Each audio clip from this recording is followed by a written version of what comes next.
Alright, so the video we're going to do today is I'm going to make a steak and spinach, and I'm putting some onions in it because that's what I want, calzone. So once again, a steak and spinach calzone with onions. I'm dedicating this video to Thindu and Vito.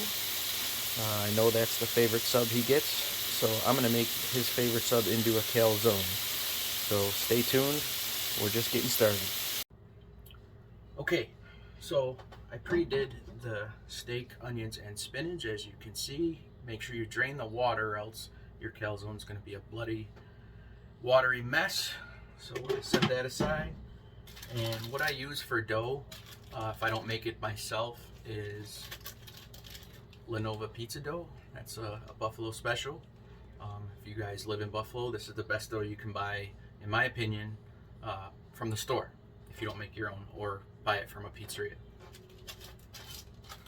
So with a calzone, you gotta stretch it very thin. I actually might take some of the dough off of this because it is still gonna be thick and it's gonna be a giant calzone, so I might actually cut some of this off.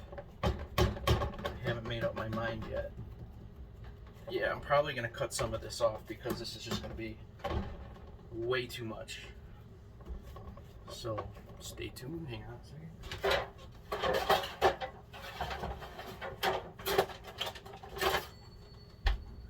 So I'm just gonna cut a little off here.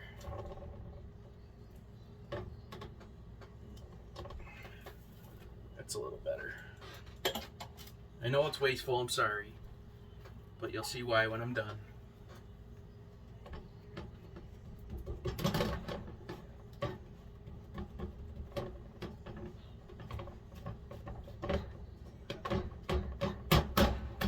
Alright, so the way I'm going to flavor this,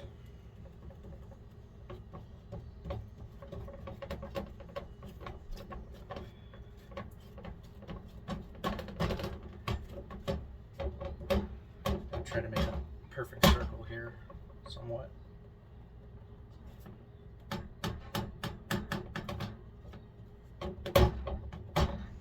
Alright, so I'm going to put a little bit of garlic.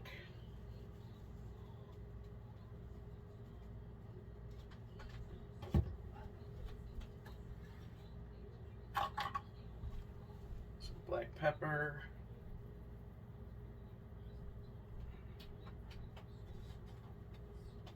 Watch out, baby. And some Romano cheese.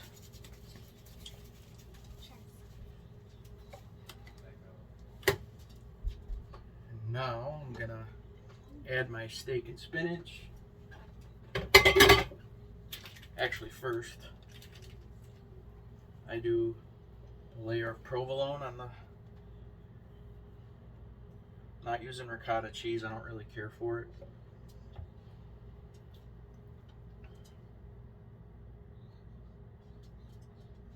Alright, now where's my spoon?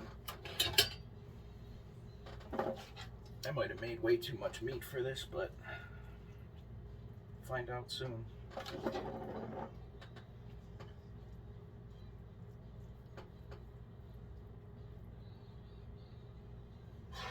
Yeah, I think I made too much. That's okay.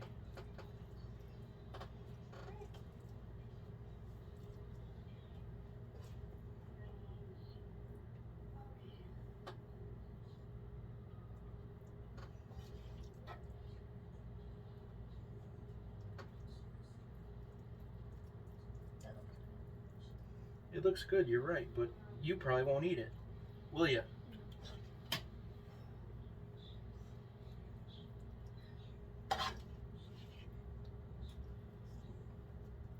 Screw it, let's throw it all on.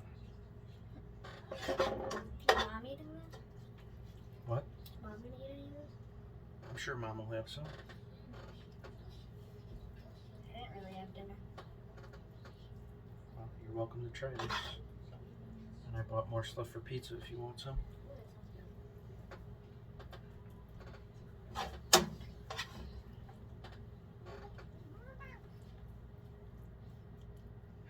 Alright, I think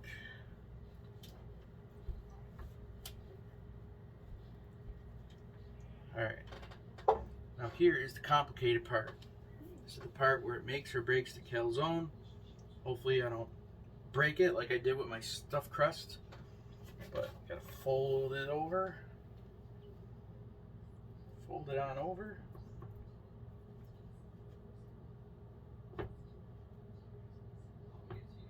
Fold it on over. Get in there. What happens if you break it? Well, nothing. It'll come out the side here. You know what I mean? Like it'll separate and kind of blow out.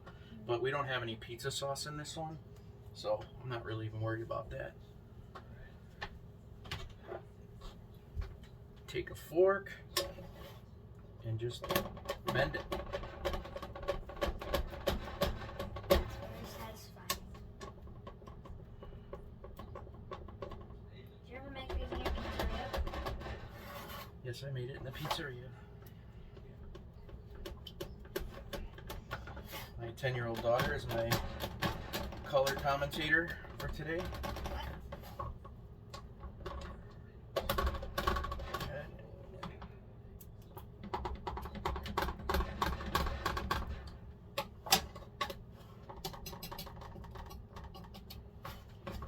All right, I think we're sealed.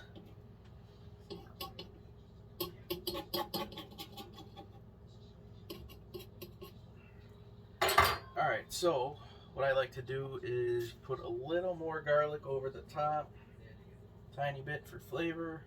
Now, garlic powder is potent, so be careful. Some oregano, if I can open it.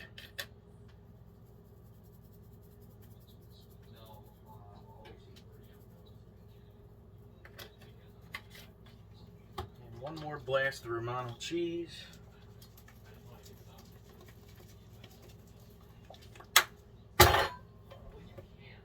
Last step before the oven is take some kitchen shears, pop a couple air holes in it so it melts inside and it breathes.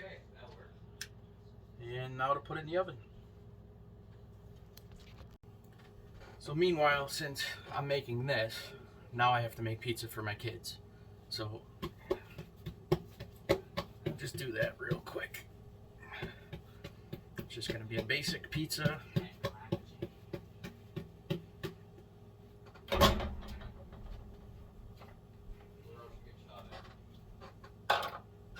So one thing I definitely forgot to put on that calzone, and I'm kicking myself dearly, is I forgot to put mozzarella cheese over the top of the steak.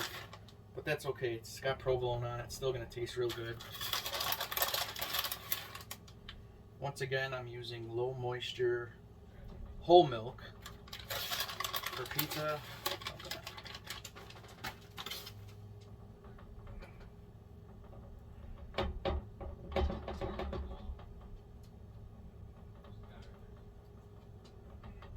Can't just cook for myself, ever.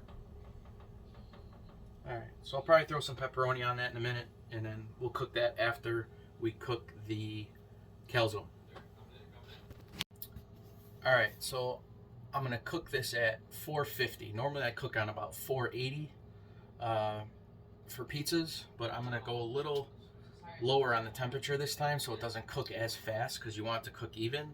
I'll probably add a pan under it about midway, because the bottom of this actually is going to probably brown up real fast. So to not overcook the bottom before the top cooks, you put another pan underneath it, and hopefully it'll cook evenly. But for now, I'm just going to put it in alone. And we're in. There's melted marshmallow from my wife baking earlier, so excuse the mess. Alright, let's check on it. Now you see why I chopped all that dough off? Because this thing is already gigantic, and I'm glad I used all the meat on it.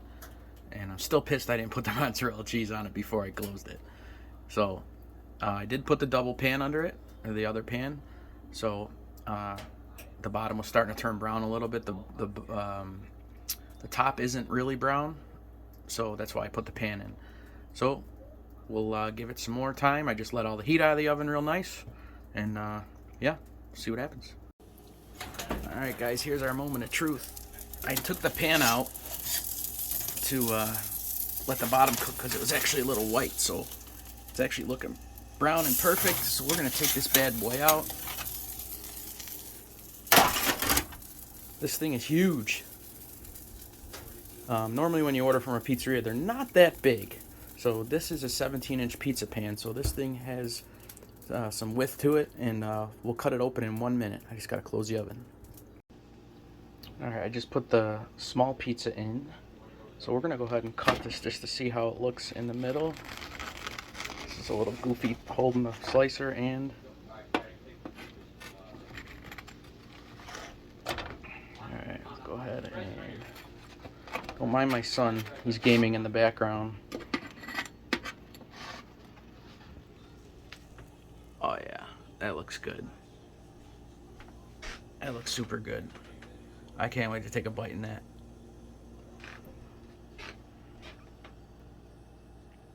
Alright guys, I really hope you enjoyed this video. If you like it, please hit the like button, subscribe, share it, however you want to do it. This is about to be in my belly, and I'll take a picture of the pizza when it comes out too.